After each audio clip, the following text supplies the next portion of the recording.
Good morning, everybody. Welcome to our service, this Sunday, the 26th of July. Another month has come and gone, but thank you for allowing me into your homes and to share God's word with you this morning. I pray that we are blessed as we share together. Our call to worship this morning, Psalm 128.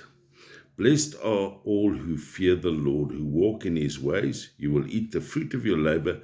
Blessings and prosperity will be yours. Your wife will be like a fruitful vine within your house. Your son will be like olive shoots around the table. Thus is the man blessed who fears the Lord. May the Lord bless you from Zion all the days of your life. May you see prosperity of Jerusalem, and may you live to see your children's children. Peace be upon Israel. Amen. Let us pray. Lord, thank you for the blessing of Psalm 128. Thank you that you are our God, the one true, living, almighty God. Thank you for today. Thank you for your blessings. Thank you for life in abundance, your grace, your mercy, the blood of Jesus, the cross. Lord, live with thanksgiving, says the psalmist. Live with thanksgiving, says Paul. Live with thanksgiving. Lord, thank you. Thank you. Thank you for your word as we share in it this morning. Feed us, nourish us, and sustain us, Lord. We pray this in Jesus' name. Amen. Our reading today is taken from 1 Kings chapter 3, verses 5 to 12. 1 Kings chapter 3, 5 to 12. At Gabon, the Lord appeared to Solomon during the night in a dream, and God asked, "Ask whatever you want me to give you." Solomon answered, "You have shown great kindness to your servant, my father David, because he was faithful to you and righteous and upright in heart. You have continued this great kindness to him and have given him a son to sit on his throne this very day.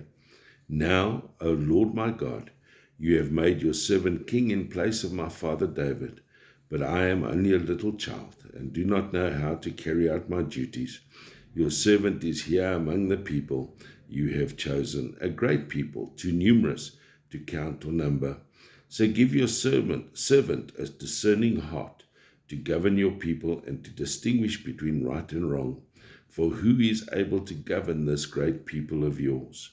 The Lord was pleased that Solomon had asked for this. So God said to him, "Since you have asked for this and not for long life or wealth or for yourself, nor have you asked for the death of your enemies, but for discernment in administering justice, I will do what you have asked. I will give you a wise and discerning heart, so that there will never have been anyone like you, nor will there ever be." Yeah. Oh, bear with me this morning. This comes out of a request or a whatever. I don't know. I didn't even know where the sermon was going. I tried it, so this is it. Just bear with me. And I'm going to try and unpack a question that flummoxes me and probably flummoxes most of us. It's a question that comes a close second to the most frustrating question of all. Why? Why? The question on hand today is the how question. I'm often challenged in the ministry after a sermon or message where people come to me and say, "That's great, but how?" For example, from a Christian perspective, how do I pray? How do I read the Bible? How do I live like a good Christian? How? That list is absolutely endless. But I don't know about you. I'm not a huge fan of how to do programs, 5-step programs. If you do this, then that, all that sort of stuff. I find them frustrating and most times inane. They often seem to miss out a few of the crucial steps. It's like someone sharing their recipe, but they leave out one item. They miss small steps, leaving a space once again to ask, how? I find them irritating because they often also assume that you have some basic knowledge or skills or understanding, and they don't give you a chance to grow. You just follow the route and it's done. And yet skills take time. For example, I really wanted to learn to tie flies, to increase my fly fishing abilities and all that sort of stuff, and save a few bucks. So I went to bought a book, bought some supplies, and I was ready. Bar two problems. The first one, I have tree trunks for fingers, and they're not very nimble. And the second is that the books assumed that I knew the basics of the topic. So yeah, the books still, and the stuff still on my shelf. One day, maybe I'll still give it a bash. But the how is still tormenting me. Let's be perfectly honest though. When it comes to Christianity, to faith, the how questions seem to be and are endless. So let's pause a bit this morning, try and answer or address the inevitable how question. And believe me, I'm a cynic, okay? For every avenue we pursue, I promise you, we will end up with one more how. Let's start with some scripture. After all, 2 Timothy 3:16 and 17 says to us, all scripture is God-breathed and is useful for teaching, rebuking, correcting, training in righteousness, so that the servant of God may be thoroughly equipped for every good work. Let's just keep that in abeyance, because it says a lot, just that one passage. In our passage this morning, Solomon asked, so give your servant a discerning heart to govern your people and distinguish between right and wrong, for who is able to govern this great people of yours? God answers, I will give you what you ask. Wisdom. For you and I, we can draw from that wisdom of God as well. All we need to do is draw near, closer to Him, and ask. How? There it is. Jesus says in John 14, and I will do whatever you ask in my name, so that the Father may be glorified in the Son. You may ask me for anything in my name, and I will do it. How? John 16, 23 and 24. In that day you will no longer ask me anything. Very truly I tell you, my Father will give you whatever you ask in my name. Until now you have not asked for anything in my name. Ask and you will receive, and your joy will be complete. How? James, Jesus' brother, says in James 1, 5-6, if any of you lacks wisdom, you should ask God, who gives generously to all without finding fault, and it will be given to you. He adds, but when you ask, you must believe and not doubt, because the one who doubts is like a wave of the sea, blown and tossed by the wind. Romans 8:26. In the same way, the Spirit helps us in our weaknesses. We do not know what we ought to pray for, but the Spirit Himself intercedes for us through wordless groans. How? In the hymn, what a friend we have with Jesus, we sing, what a friend we have in Jesus, all our sins and griefs to bear. What a privilege to carry everything to God in prayer. What peace we often forfeit. Oh, what needless pain we bear, all because we do not carry everything to God in prayer. And now I'm really starting to sound like a 2-year-old. How? The Bible tells us many things, okay, but also tells us how to answer and to respond to people. In Ephesians 4:15, it says, instead, speak the truth in love, and we will grow in every respect. And we will grow to become in every respect the mature body of Him who is the head, Christ. How? I think, and I believe, the how involves growth, spiritual growth, personal growth. And for a long time, we've always relied on others for our faith. What the church is, what the dominie says, the minister. I read a book, I saw it on TV, I saw this devotional, whatever it is. The truth is, we cannot live our faith vicariously. We cannot live our faith through others. The actions, the emotions, the feeling, and the words of others. We need to do the work, and we need to work it out for ourselves. And I believe right now God is challenging us to do it for ourselves. Soren Kierkegaard says, Jesus wants followers, not admirers. I was watching a show on TBN. I don't do it often. But the lady that was on said this: we need to let Jesus in so that he can work. Often we hold him at arm's length. We need to let him in to be able to experience him. So that's the picture. We need to do it for ourselves. We are being challenged to journey with God for ourselves by having to trust in God's sovereignty because of our own experience and not on what others have shared. We are being called to read, study, meditate on the scriptures more than ever before for ourselves.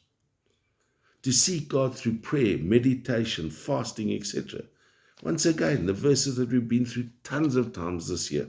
Be still and know, seek ye first, if my people would humble themselves. And we are being challenged to live a different life, a surrendered life to God and our neighbors.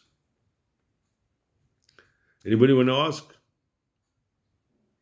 How? Well, as I may have alluded to earlier, I don't think there is a specific to-do list, a 5-step plan to answer any how question. It's going to take dedication, commitment, perseverance, and a whole lot of personal involvement and even sacrifice. Plus, we're going to be required to do it for ourselves. If someone always gives you the answer, if someone always spoon feeds you, how much are you really going to learn?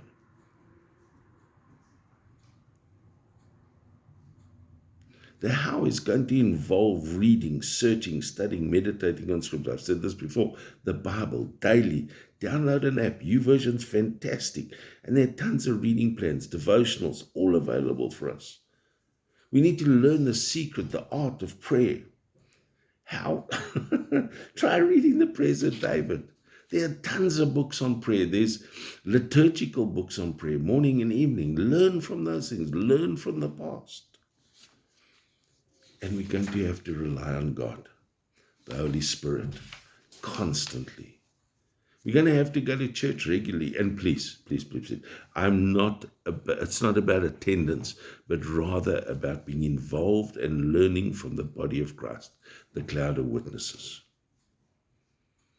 Hebrews 10:25 says, let's not stop giving up meeting together as some are in the habit of doing, but encourage one another, all the more as we see the day approaching. We need to start witnessing what we believe, our faith in word and deed, the salt and light that Jesus calls us to.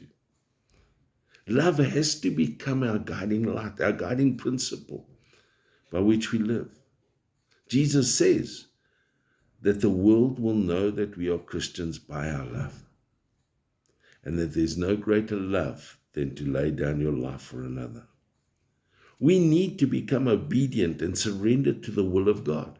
I mentioned that lady just now. We've got to let God in. We need to tackle temptation head on. Remember that temptation is not a sin. Succumbing to temptation is the sin. And we need to be present where we are, content in our circumstances. And remember, God is with us always. Live a better life. Don't get dragged down by what's going on around you. And I guess right now we can all go, how? How? How? The reality in conclusion is that we need to work the how out ourselves. With God, through Jesus, in the power of the Holy Spirit, one step at a time. And as I read through the message, and I've done it a couple of times, a common thread emerges. Apart from the journey being personal, relational, that's all there. That remains a constant. But we need to ask.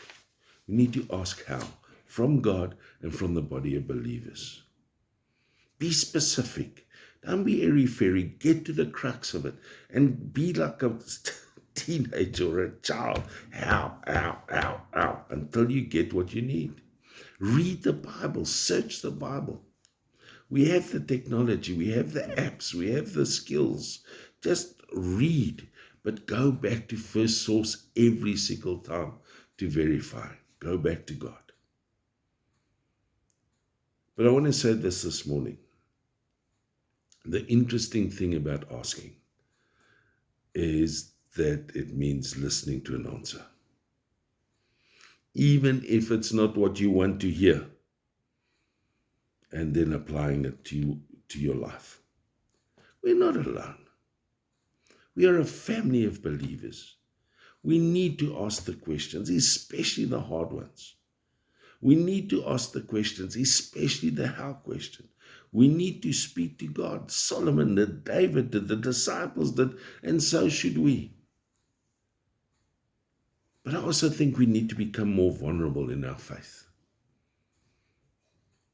To let people in, to let Jesus in, and then we will grow.